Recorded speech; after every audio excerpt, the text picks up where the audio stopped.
Hello there, World of Tankers. Welcome to the channel. I'm your host, Droodles Blitz, and in today's video, I'll be playing in the Tier 9 Collector American Heavy, the MBT-B. This is honestly a really well-balanced auto-reloader, and it's one of my favorite Tier 9s that I'd say Wargaming has actually released into the game recently, which is surprising. A lot of the times, tank releases aren't the best, but this one, I'll give them a little bit of credit. They actually did a pretty good job on.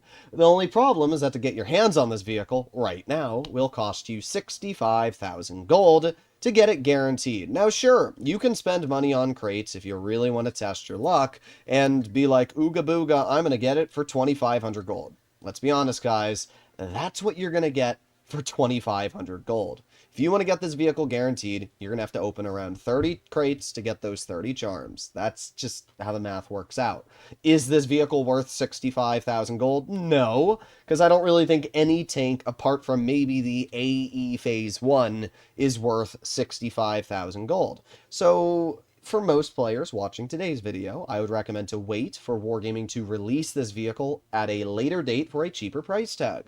The Kampfpanzer 70, when it was first released, was incredibly expensive. Now you can get it for 10,000 gold. Same thing for the Object 752. I remember Flossie literally spent like $300 to get this tank, and then they release this vehicle now for like 12,000 gold. Wait, and the vehicle will be for sale at a later date. If you're a wallet warrior or a whale and you have to spend money on the vehicle because you got to give Wargaming their next dividends paycheck, well, I'll be showing you everything you're going to need to know about this tank. And even if you're just watching today's video out of curiosity, well, hopefully you still enjoy it. So we're going to start very briefly with the overall statistics, then we'll move over to the armor, and then get into some live gameplay. So what exactly does this tank have going for it? Well, the gun is quite solid. The only value that's low is the DPM at around 1900. It's similar to that of an M5 Yo. But it's an auto-reloader. And as I say time and time again, auto-reloaders are basically the strongest of tanks in the game, because you can't push them, right? This vehicle has 800 potential damage in 4 seconds, and then instead of having to reload a whole clip, it only has to reload for 12 seconds, and it can shoot you again and again and again. So even though it only has 1,869 base DPM, with an additional 800 damage already loaded in the clip, technically you're sitting at around 2,600 damage per minute, placing you just as high as any other solid farming heavy in Tier 9. So actually pretty good. It's got 268 penetration on the standard, 380 on the gold, which is incredibly nice. And when you pair that with the great mobility, 8 degrees of gun depression, it's a very flexible, super fun tank to play. This is probably my favorite Tier 9 in the game, right up there next to the Cobra, if I'm going to be entirely real. Now, I think we should also break into this vehicle's armor, because it is a very important aspect of this tank, and you can see it's pretty good. Let's put on calibrated shells here, right? This is the armor on flat ground. 302 on these little corner cutouts, and 265 on the flats. So if you're using, 300 mils a pen, you're going to cut right through the upper plate on this tank. But remember, it has 8 degrees of gun depression, and using that gun depression, its armor becomes very, very strong, as we can see. You're not going to pen it in most angles. Now, it does have weak spots on the turret, 269, 272. It's not impossible to cut through. But for the average player, hitting these weak spots, especially not, being able to just see this massive hatch, allows this tank to get away with a lot of really, really goofy shots, especially because this spot here is basically hidden by these things in front of it. So it does actually allow this tank to be incredibly strong. And by the way, these weak spots are still like 270, so if you're not loading gold, you're going to struggle a lot to cut through the vehicle. Now, you don't want to angle it, and the reason why is because when you angle it, these corners become weak. But in general, it's actually got pretty good armor. You don't need to run enhanced armor. If you want to, you can. We'll do it just because we can do it for the video. But in general, it's fast. It has really good accuracy, solid output of damage, even though its DPM's on the lower side, because it does 800 in a 4-second interval. It's still pretty good, right? And pair all of that with the fact that it's got pretty good armor, and you've got a recipe for a really, really fun tank. I think this is one of the few times Wargaming has actually released a balanced autoloader, right?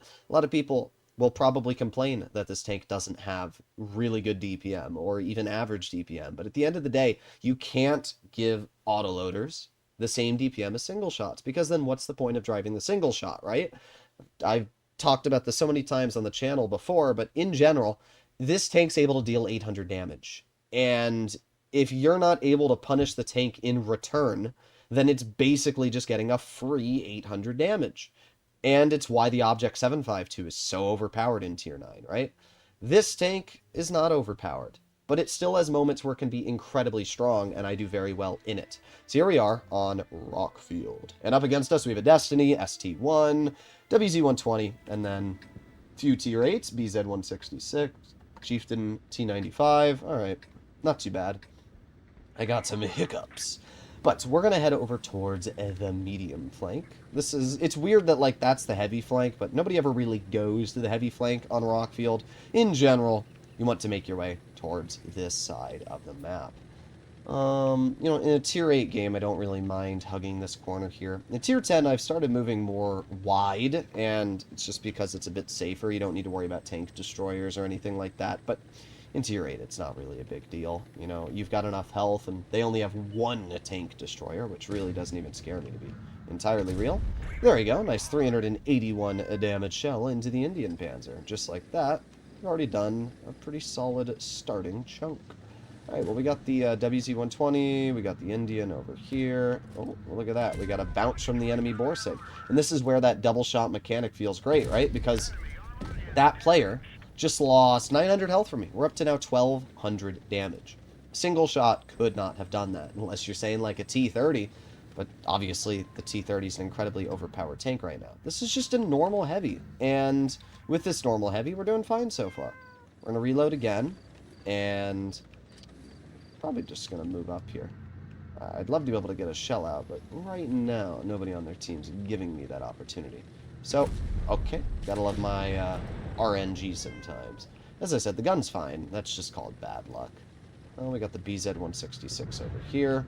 And as much as I want to stop and shoot that player, I think the best play to make at this current time frame is to get up the hill, because getting up this hill is going to give me the most possible farm and damage output in just a moment here.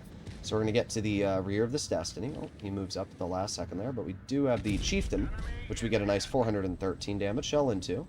And that player is going to keep going, and wow, that's the worst high explosive roll I've had in a while. 375. That must have been a mineral. Now, the very nice part about this tank is that you do not lose damage per minute when shooting it on either shell. So I don't need to rush here. I can just chill. I can wait 2 more seconds for my second shell to come back. And there you go. There's a 377 into the enemy WZ. Let's reload again. There you go. 427. Pretty chill stuff so far. I mean, I'm already up to 2,800 damage. Type 61's going to probably try and get the clear into that player. And now that leaves only 2 tanks left. We got the WZ, which I get a 449 damage shell into. And there you go. We're already up to 3,000 damage. I mean, this shows you that even though the DPM isn't anything incredible, it doesn't really need to be. You have plenty of damage per minute output to get out damage to begin with. I want to know what this player's doing. Like, what are we doing here, bro? What's the play? All right, well, I'm going to get 1 shell in. You know what? I'm pretty sure I can pen that, so we're going to go for it. Boom. Ooh, yeah, look at that. 730, 800. Oof, that's pretty nasty. So we actually got another free chunk of damage there. Good game to the Indian Panzer. Although my recommendation, if you're ever watching this video, is to stick with your team. Even if your team sucks, stick with them, because you'll be able to get some farm, right? If you put your Indian Panzer in a spot where I'm able to push you easily, unfortunately, you're going to fall apart. But, oh well. I will still give you, a bro fist. Either way, first game, 4,503 damage. And it really is such a good showcase of the fact that this vehicle just doesn't really struggle on the damage output. I do not find this to be a hard tank to do well in.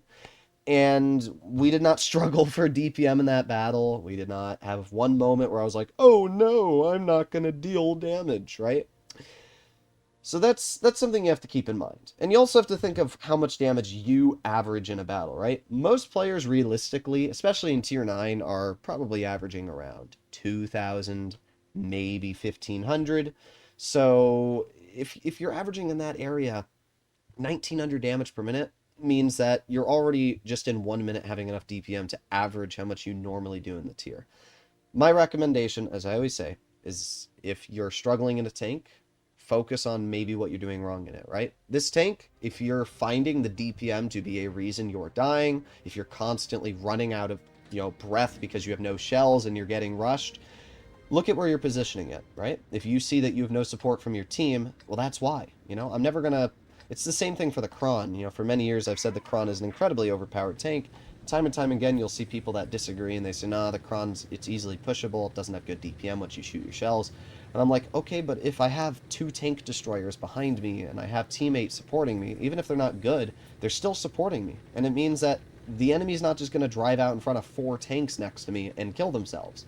They won't win, right? So that's how I'm able to do well in lower DPM vehicles, is you play where your team's going, right? We can see my whole team is going over towards this corner of the map.